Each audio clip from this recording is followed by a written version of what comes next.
Hi, so I'm Kat. I'm working with CAST and Catalyst and Sport England on the Innovation and Digital Accelerator. This is the interview questions practice video, and if you haven't already watched the full video about user research, or if you're not about to plan how to do some interview questions of your own, this is probably the wrong video for you right now. The purpose of this video is to show you some examples of bad user interview questions that get you unhelpful insights, how to turn those into good questions and to build on them to get more insights to understand more about people's needs. And the best time to use it is just shortly before you're about to plan a set of interview questions of your own, so it's fresh in your mind when you go into them. Okay. So this is usually done as a group activity, and there's lots of pausing and time for people to chip in with their own ideas. I'm going to leave only very small pauses in the way I run through this video so that those of you that want to skip through it quickly won't have to fast forward or anything. So if you'd like to challenge yourselves to actually do the improvements, use the pause function. So we'll go through the first ones. You'll get the idea of how it's starting to work. Our first principle: try not to ask leading questions. That's questions that encourage a certain kind of answer from someone. Here's one to avoid. Do you like learning about this sport online? It's easier for people to say yes. How would you change it? Here's a different possibility. Not do you like, but how do you feel? It opens up the direction of responses more. We can get better than that though, and our next alternative is more than not being a leading question. It's not a leading question, and it helps get the richness of user research results. How often have you learned something about a sport online in the last 6 months? Those of you that watched the other video will remember me emphasizing it's all about using past behavior to help us predict. So that 6 months is really useful. And then can you talk me through how one of those times went? That helps us get a map of exactly which bits were positive and which were negative, and it starts to make our insights richer. Here's another leading question example. Why do you enjoy doing our skills building sessions online? You can see that assumes that there's enjoyment present. So our first improvement: why do you do our skills building sessions? What brings you there? That'll give you the chance to give me verbs about I come because I enjoy it, I come because it's useful, whatever that reason might be. And again, if we wanted to get richer, we might think about 2 different times. What made you to decide to do our online skills building sessions in the first place, and why have you carried on? That might give us some needs and insights, the first half that are more related to marketing, and the second half that are more related to the session planning. Don't ask only closed questions. What I really mean by that is you want to avoid making it possible for someone just to say yes and then be quiet. If they just say no and be quiet, that's generally more useful because it means they don't actually have any of the things that we wanted to hear in answer to that question. So here's the bad example. Have you looked for a place to play this sport online? We improve it. Can you tell me about a time when you've looked for a place to play any sport online? As you can see, if they answered no, that's fine. It is closed, but that's okay. If they are answering yes and they have done it, we're going to get a richer, more full answer. Or we could ask the question in stages to get even more detail. Can you remember finding a place to go to play a sport by looking online? That phrase, can you remember, often helps people think and put things in their head.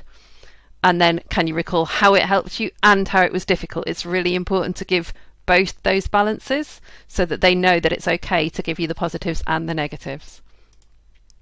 Another example of closed questions. Do you use the reporting system to log participants at your sessions after them? As a question for coaches. Obviously, A, it's very closed, and B, there's a temptation to say yes even if that's not true. Can you describe to me how you use the reporting system? Get some more detail, and it also means that there's kind of a space for people who have to say things like, well, to be honest, I save it up for weeks and weeks and then I do it all in this one big session, because you haven't emphasized that it should be done after the sessions. And again, that same easy and difficult, asking them for both elements. Avoid asking about future behaviour. Again, if you were in the main session, you'll remember me talking about how the fact that as human beings we can be really bad at predicting what we'll actually do in the future. We tend to think of an idealised version of ourselves instead. So we try and avoid asking about future behaviour. So, not would you use this app to get involved in sport X? People will want to say yes to you, especially in an interview. Instead, how did you first get involved in a different sport? Or in this sport, and then do you want to be more involved? And then a sort of completely separate question, if you do want to be what has helped you get more involved in other things you do? And if they say, if they mention an app in that pathway, then you can start asking about how that app is useful and how that might translate to the sport. Another example. Do you think you would use a digital community for your sport? Another thing that people will find it very easy to say yes to, particularly if they want to be supportive of you. In the past 6 months, given a time period, have you used a digital community for any activities? If they're not the kind of person who uses a digital community, that's an important thing for you to learn, and especially if that becomes common across a lot of your users. Because why would they use one for your sport if they don't use one for anything else? The how was it follow-up starts to get you lots more detail about which parts of the experience are positive and which parts are negative that you can use to inform the community that you build. Avoid jargon. It's a given in any situation, but you have to be pretty careful in user research interviews, and that might be NGB jargon. Do you know who the CEO of your NGB is? Well, we might try instead, do you know who runs, where I say organisation name, you might say British Cycling or English Athletics, and I'm going to get the names wrong, so I'm not going to say anymore. Or you can think about, what am I actually trying to find out when I'm asking this question? It's clearly I'm after something about how connected they feel to our leadership. Are there different ways I could ask that? If you wanted to connect with the leaders of our organisation, what would you do? The minute you follow up, is that a thing you've needed to do or not?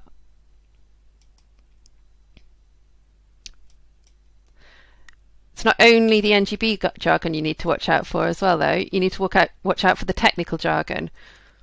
Could you tell me what the call to action is on this site? Now, if you hang around marketing teams, they'll talk to you about call to actions all the time. But that's not how the public think about them. So what would you ask instead? What would you do next on this page? If there is a call to action, then describe the thing that is designed to be a call to action and see what they think it's for. So that's where I get my what would you expect to happen if you click on the green button from. Asking about tech habits. It can be really difficult. Asking what phone do you use? It can alienate people. Maybe they don't actually even have a phone, particularly if you're working with lower socio-economic demographics. This can be a risk. There's another reason not to do this, which is that this kind of data in tech habits is probably actually better gathered in a survey. People's impressions, people's feelings, the way things have made them happen, and their needs in general, across quite a small number of interviews, like even only 5 or 6, if the people are similar enough in terms of their demographic, then you often start to see some patterns emerging of similar answers. But with sort of more factual questions, like what phones do you use or what browsers do you use, those are really more data questions, and they're better asked at a survey level or even from population-wide market research data when you're going for a very broad target. What phones are in use? What can we get from what the world knows about what phones are in use? So 2 different reasons why that question is a bit of a challenge. But assuming you did want to go down that route, yesterday, how did you use your phone starts to tell you more about how it is used, which is the thing that is research interesting, rather than what phone it is, which the interview doesn't give you data for, but it's still using that question about your phone. If you change it to what do you use when you want to go online, that will start to help you uncover different things about how they genuinely use technology. Another one with tech habits. This phrase devices. It gets really common among those of us who work in tech a lot because we're using it as a shorthand to cover not having to say laptops, computers, phones every time. But in a question, it's very tech jargony. And the numericalness of the question, how many devices, again, that's the kind of thing that you get in a survey, or as population data, how many devices do families commonly use? It's not a good interview question that's going to get you rich needs about what's going on with their tech. So what is? What phones, computers, game consoles do you have at home? So you have to start naming and listing those things and spreading out into the things that are more likely. If you're working with a group where you're concerned they might not have them at home, then there are different ways to ask it. Can you tell me about how you and your family use them? One of the things that happened a lot during the pandemic is some of the research that an organisation called Nominet did discovered that whilst actually a lot of lower socioeconomic group families had got a computer and a phone in their family, what was happening was an awful lot of sharing. And this kind of interview question gets that sharing nuance out in a way that the earlier ones don't. It also, with the follow-up, allows you to discover if people are going to libraries or friends' houses or anywhere else like that to use tech. All of this is relevant to things like planning booking systems. Where are people getting the tech? How long have they got with it? Are you planning on them logging in? How is that going to affect things if the entire family shares the device? Those kind of things. I think that might be our last phase of questions. Yeah, it is. So it's a very brief run through, just a series of questions that can help you start thinking about how to plan your interviews. There's a version of this on the Notion for the Innovation and Digital Accelerator that you can download and have in front of you and play around with. And you can also share with each other. How do you think your questions are going? Share with your peer group and share with your connect calls with Cast. Ask them to make a check on any questions you're planning. It gets easier with practice, and even the questions that are more tightly worded, so long as you're ready to encourage follow-up answers, none of them are bad. Everything does move us forward anyway. Thanks.